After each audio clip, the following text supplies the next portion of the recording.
Thank you very much, Professor Utenhagen, for your excellent and complete update on the dual diagnosis in opiate addicts.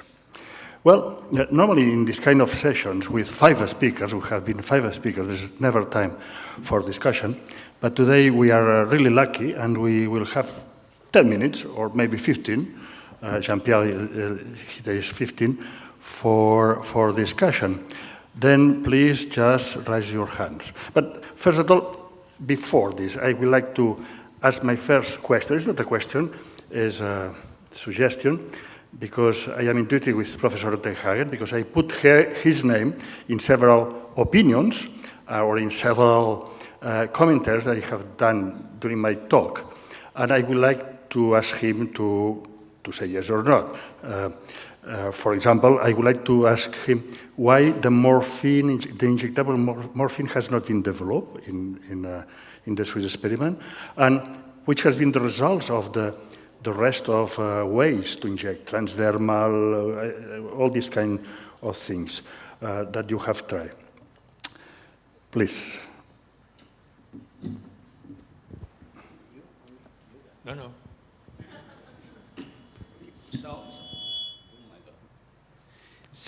So the question is, why didn't we use oral morphine? Yes. In fact, to you, I would like to ask, which is the future of the inhaled treatments, because you have this in Holland. I was thinking that maybe it will be developed in other countries. Injectable heroin has been developed in other countries, but what happens with the inhaled heroin? If you think about the future for any opiate treatment, I would personally think that most opiates will do the same thing, and that the effects will be highly dependent on the route of administration. Another question is, of course, what do your patients really want? Do they want to have a relief of existing deficiencies in terms of feeling empty, feeling excited, or do they want to have an ongoing kick?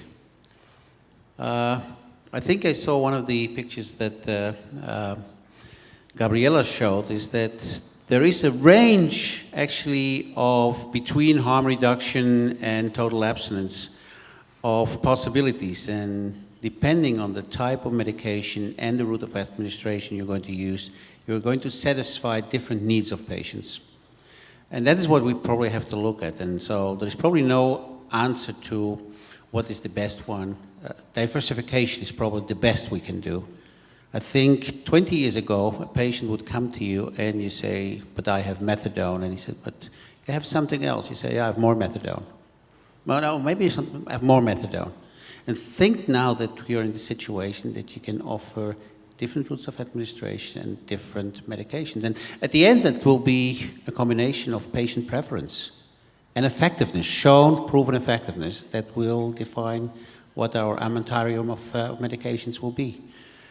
And the funny thing is, I think smoking is a pleasant way to do it, because you're away from the inhaling, because you don't have the injection anymore. It has its own problems in terms of how you organize the dispensing. It takes time. It's in that sense more expensive. On the other hand, it's much more safe. We of course see no overdose situation, because by the time that your hypoxia go down, you get hypoxic. You cannot inhale anymore. So it is a very safe way.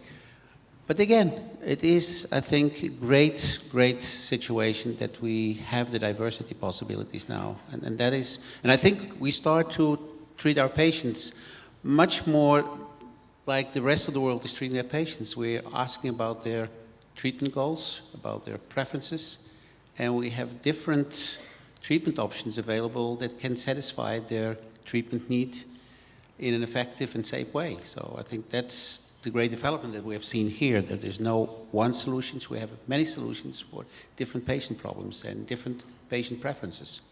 We're getting into normal medicine.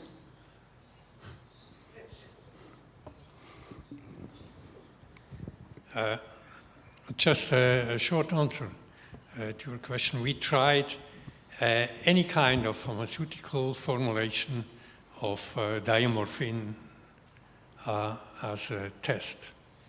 And the only thing really acceptable for the patients was injectable ampoules under observation, of course, to avoid diversion and to avoid overdose. And the other one was oral diamorphine.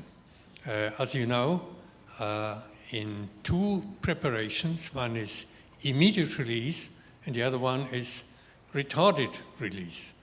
And to our surprise, these oral preparations were very well accepted, and the patient satisfaction study we made on this had really a very good outcome.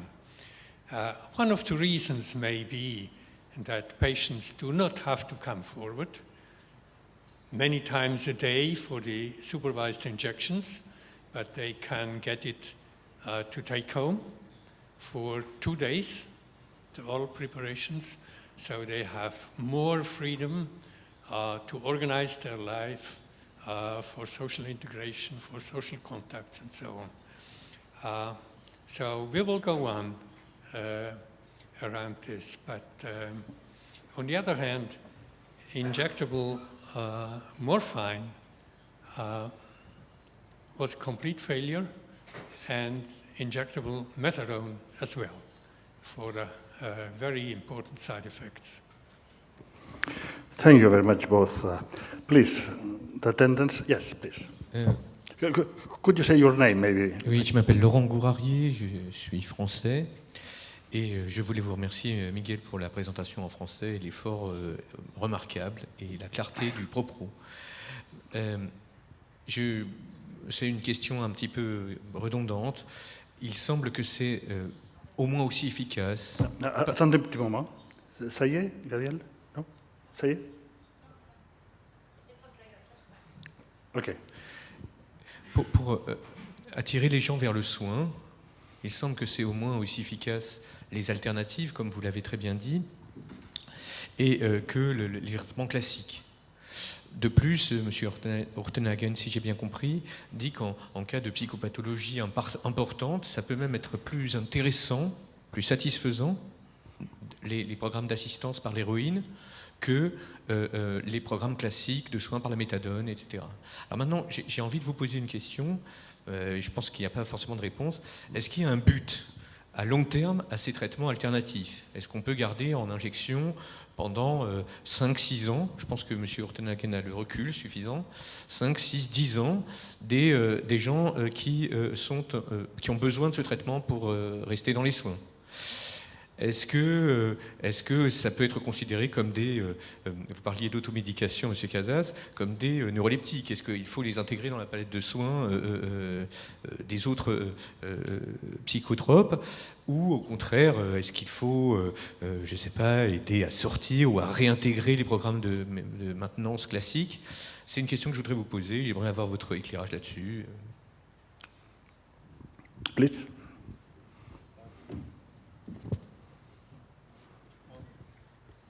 It's a very good question. I think first we have to realize that many of our patients that come into our injection treatment situation, they have been injecting for 20 years, which make it sometimes very difficult to find reasonable injection places, and it is a real problem. And as you may have seen from my slides, we're growing old together, and their average age is about 45 by now, and we have quite a lot of patients that have reached the age of pension, 60 or even 65. So I think it's if we have more possibilities available, we can offer more possibilities. But to go to more detail, we have seen quite a lot of patients, both in the smoking condition and in the injecting condition, that improve dramatically during the heroin-assisted treatment.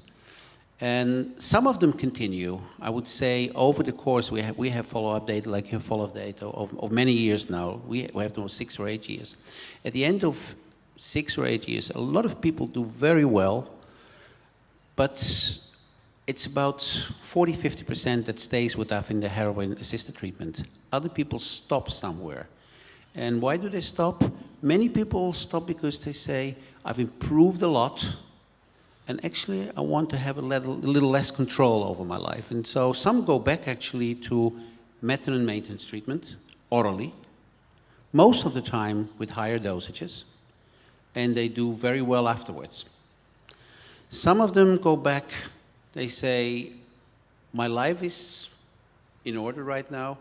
You think, I'm going to try total abstinence. We have seen a few successes, but most of them relapse and come back again to the heroin-assisted treatment programs. And some of them move then to methadone maintenance orally later on.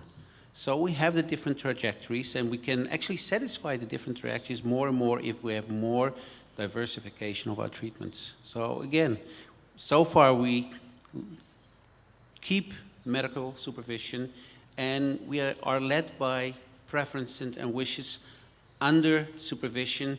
We stay in contact. It's a chronic relapsing disease, and so that is how you treat.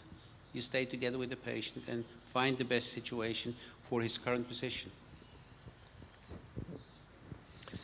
I think it is important to mention that where heroin-assisted treatment is now a routine treatment, not a scientific experiment anymore, but a routine treatment, which is the case in the Netherlands, in Switzerland, in Germany, in Denmark, not in Spain. No. Not yet. Not yet. That these routine data show the same outcomes as the scientific trials, meaning that if patients have a choice to apply for this kind of treatment, as it is the rule in clinical practice, they are at least as successful as a selective group of people willing to go to a scientific trial. This is one thing I wanted to mention. And the other one is that it's a common experience that in the long term, meaning after maybe 3 years in heroin-assisted treatment, people are ready to go on. It was one of the big ideas that if you start to prescribe heroin, they will never stop. And they will always want to get more and more. Both ideas are completely wrong. On average, people reduce their daily dosage, as you have mentioned also in your study, which may be due to the fact that the situation is less stressful for the patients, for many reasons. And also, they stop to think that it should go on forever.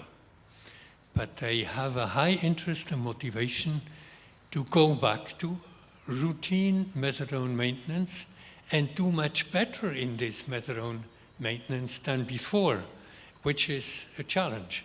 We don't really know how it happens. Or they even decide to become drug-free and go to detox. And the follow-up data we have is that they can be very successful after having quitted heroin-assisted treatment.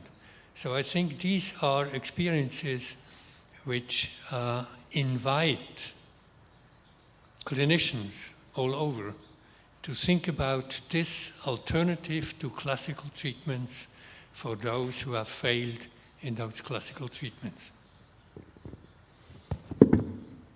Thank you. More questions, please. Un commentaire, Philippe Chosgros. Un commentaire et une question. J'ai l'impression qu'on a fini de faire le cercle. Ce qui ressort quand même des études avec l'héroïne, c'est que ça marche mieux que le reste, qu'il y a au moins une étude allemande qui montre que pour des naïfs, ça marche mieux que le reste. ce qui va quand même dans le sens des propositions espagnoles d'avoir quelque chose qui soit facile à utiliser. Enfin, moi, je pense que c'est quelque chose d'intéressant. Et donc, si on considère que donner à des gens la possibilité d'injecter de l'héroïne en milieu médical, pourquoi pas le faire tout seul et légaliser l'héroïne? Parce que là, je ne vois pas bien où est la question du médical dans cette question. À partir du moment où les gens peuvent s'injecter et le font, disons, de façon correcte, pourquoi le médicaliser? C'est une question. Et juste un point sur l'injection. On est tous d'accord sur ces choses qui sont compliquées, mais je rappelle simplement une chose. Il y a 15 ans, quand dans notre réseau de généralistes, on avait des gens qui n'arrêtaient pas de s'injecter le Subutex, on les a passés simplement en ville avec de la méthadone efficace, et de façon curieuse, on en a eu 40 à la suite, ils ont tous arrêté les injections dans la semaine qui suivait. Donc il y a des choses qui sont... Donc pour moi, je pense que c'est sans doute la partie... Qu'est-ce qui justifie qu'on ne donne pas de l'héroïne, qui est le meilleur médicament, aux gens qui pourraient en avoir, et plutôt leur donner des choses qui sont moins bonnes? Oui, answer.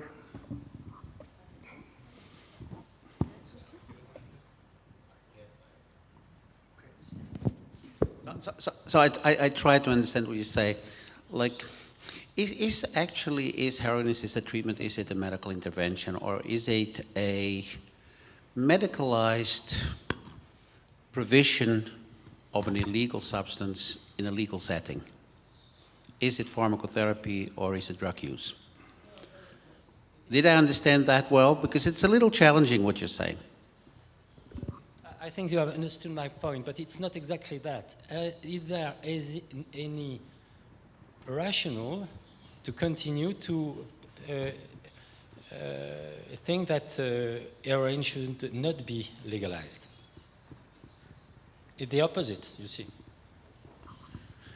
Yeah, that is a completely... None of our trials give any answer about whether heroin or any substance should be legalized, whether it should be depenalized or anything like that.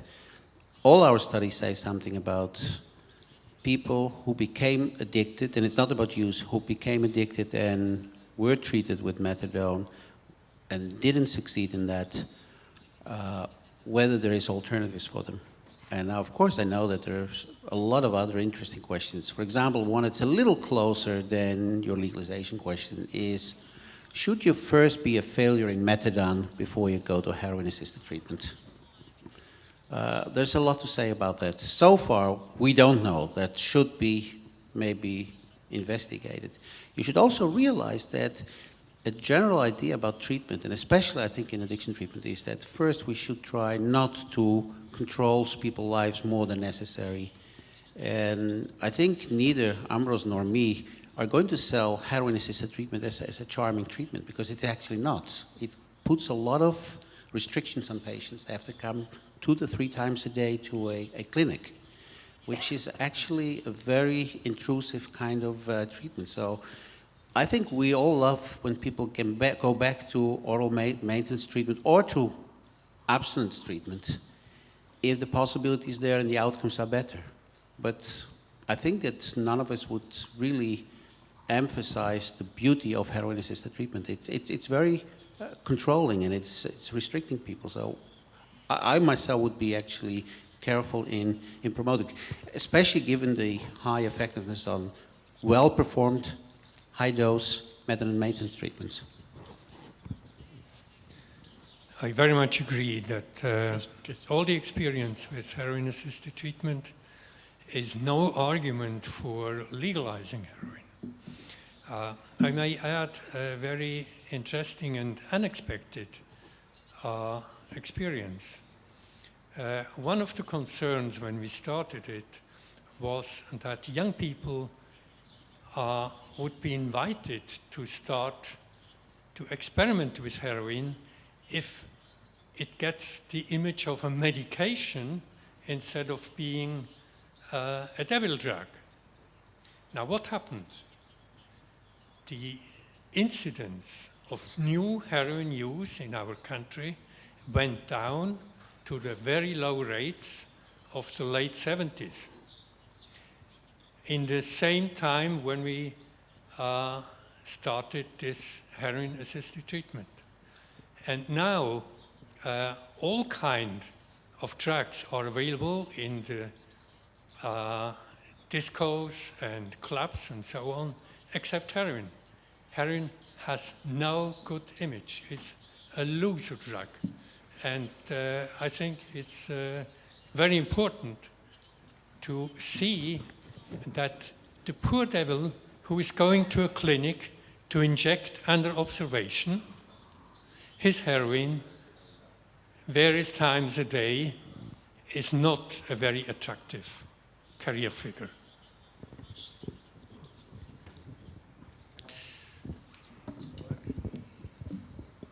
Yes, just very briefly.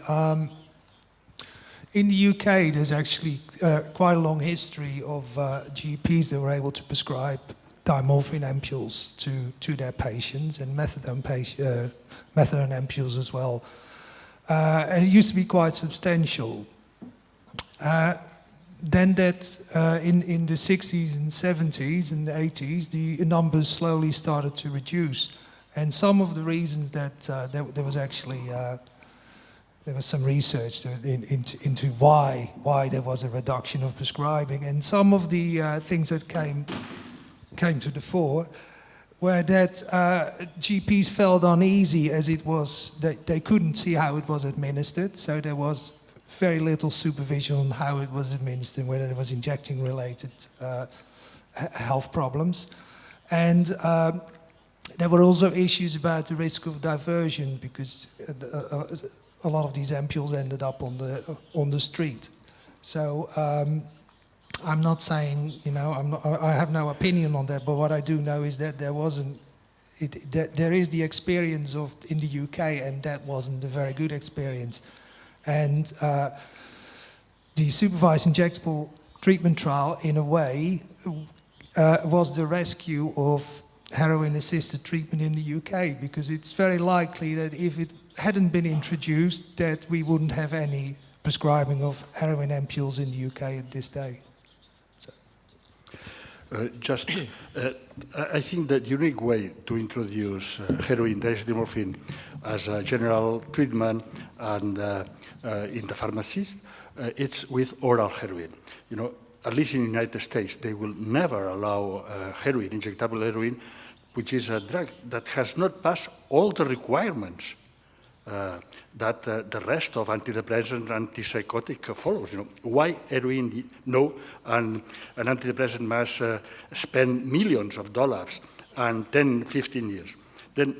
But these requirements will never be fulfilled by injected heroin because it cannot run double-blind studies. Then it will be always countries with a political view that heroin is good. And they legalize, more than legalize, they make an authorization for heroin. But if we want heroin as a drug in the pharmacist, we must run clinical trials, teratogenesis, all what is needed. And this can be only made, I think, with oral heroin. Please. Docteur Jean-Pierre Delouet m'a dit que la discussion c'est passionnante et on va faire une chose. Ceux qui ont besoin de sortir, bon, s'il vous plaît, vous pouvez sortir parce qu'on va commencer à 5h point ici. Les autres qui n'ont pas besoin d'aller aux toilettes ou de fumer une cigarette, vous pouvez rester parce qu'on va suivre la discussion jusqu'à on va commencer la prochaine séance. Moi, j'ai une question de pharmacologie. Comme on le sait pour les hauts dosages de méthadone, et ça on le savait bien pour la morphine, on a une inhibition hypophysaire avec une nette baisse de testostérone, avec évidemment des troubles sexuels, ce qui dans la clinique pose un certain nombre de problèmes sociaux. Qu'en est-il de l'usage de l'héroïne orale et de la morphine retard sur l'inhibition sexuelle? The last question? Please, Professor Kleber. Thank you. In the United States, we've had a major increase in the past decade of prescription opioid abuse and death, which is accounted, at least in part, for the fact that methadone has been more or less stable at about 275,000 people, and buprenorphine is now up to about 375,000 people and increasing, even though it's only been around for about 10 years.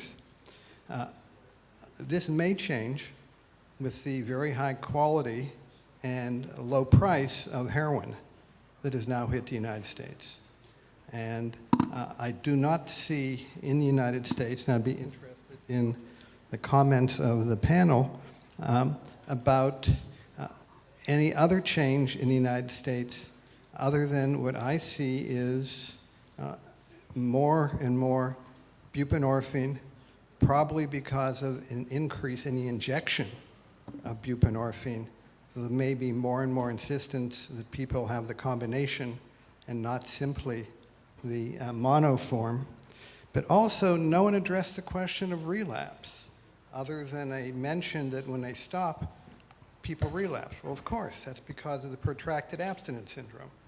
And if you want the people to stay off of these drugs, you probably have to think about either maintaining them or transferring them to a long-acting antagonist. And again, I would appreciate the opinion of the panel.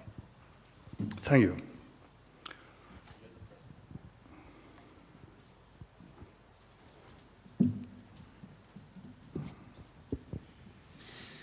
The issue of, let's start with maybe the simple one, the situation of relapse.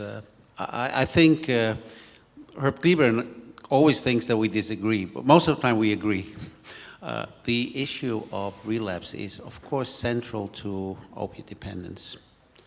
I think there is few indications that there is a large proportion of people who can stop using opiates as soon as they became dependent. We had this fantasy in the 70s that there was maturing out.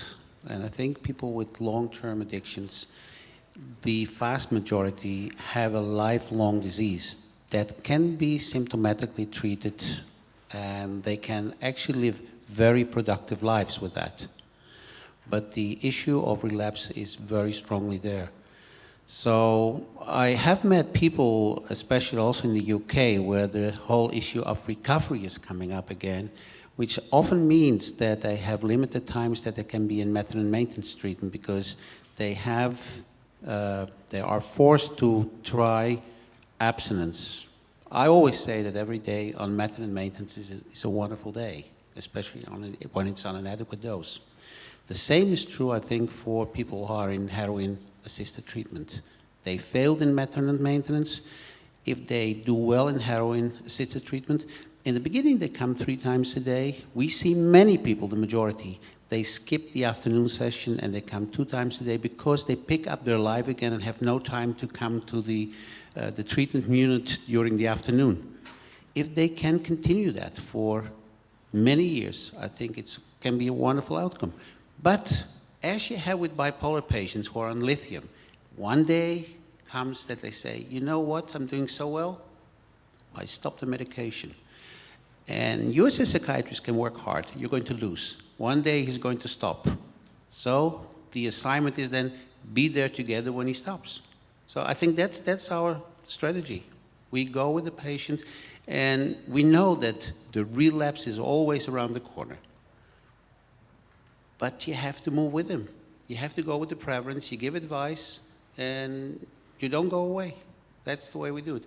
Now, the whole complex situation in the US, I'm not just there to advise you, Herb. You know better than I do. So maybe Ambrose, he's a wise man, and so he can answer that. Well, I learned a lot from so-called natural course of addictive disorders. And this includes not only alcohol dependence, not only cocaine dependence, but also heroin dependence. The available data, for instance, from the Australian studies, Bakaya and co-workers, show that at least half of people who have been looking for, who have been diagnosed to be heroin users, heavy heroin users, have quitted the habit without any formal treatment. And there are other figures going in this direction. So I am inclined to think that whatever is supportive for people to overcome an addictive behavior, and this is mostly a psychosocial support by a good partner or a good social group you're belonging to, can do it without formal treatment. And what we can learn for that is that those who need this kind of support will need it also in our maintenance treatment. It's not just handing out the medication. But the medication is helping to keep them in this arrangement. So I know this is only part of an answer, but we can exchange on that. Thank you. We have only a couple of minutes, and I would like to ask Professor Gabriel Fischer one question. Her opinion, and to Dr. van der Waal another one. Gabriel, your work on oral morphine has been really fantastic and excellent, and it has promoted further research on oral morphine, and now pharmaceutical industry are interested in this, which is, I think, very much relevant for our specialty treating patients. But for oral morphine, for oral heroin, for a lot of drugs, what has happened with polamidone? We don't have polamidone. Polamidone, it's only in German countries, but I have experience with polamidone with a number of tourists coming from Germany to Spain for the beach and the wine, but being treated with polamidone. And I saw it was really good, but has never been extended. Your opinion on, do you think if polamidone was extended through Europe, maybe we will not run treatments with morphine, or oral heroin? It's good, polamidone? Well, I think before I answer this, maybe just one question in continuation to the relapse issue.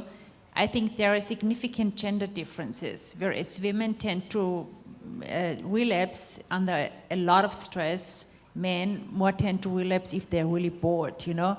I think just to complete this picture of the relapse discussion.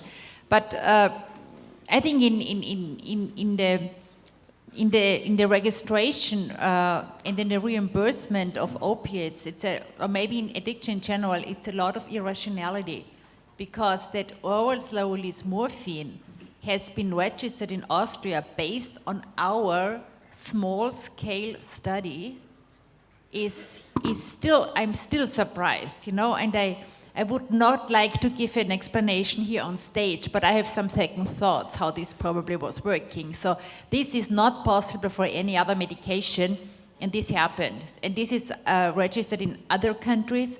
And there is actually a very nice multi-site trial which was just finished now in different German and Swiss boards who are very promising. So this might be for the future registration. But coming back to the aspect on polamidone, I think this is almost equivalently, because the registration study, I could not find a really good study, at least in the oral slow-release morphine. We had evidence-based study design, double-blind, double-dummy, and so on. But with polamidone, there were some anecdotal reports. And Karl Mann is in the audience. Maybe he can add something. But in German journals, and there was some information comparing with methadone, seeing that it's better in regard to side effects. The patients don't sweat that much. And regard Q2 elongation, it's better. It does not interfere that much. And we just administer it, and I'm quite happy having, because there's a kind of negative stigma related to methadone. So younger people tend to come back on polamidone also because of the better feeling, but I'm really surprised. So we have it, I don't know whether Switzerland has it, but it's a small-scale introduction to the market, and there were no really evidence-based trials available on this. Thank you very much, Gabriel. Dr. Van der Wal, I have no time. But I will put the question. You have no time to answer, but maybe later on we can answer. You know, which will be the normal procedure to initiate a treatment with injectable buprenorphine? Is any special? There's different things to, but the organizer says that. No, if it's short, if you say it's the same, good answer. It's the same. Thank you very much to the audience, to the attendants, and to the speakers for this very interesting symposium. Thank you very much.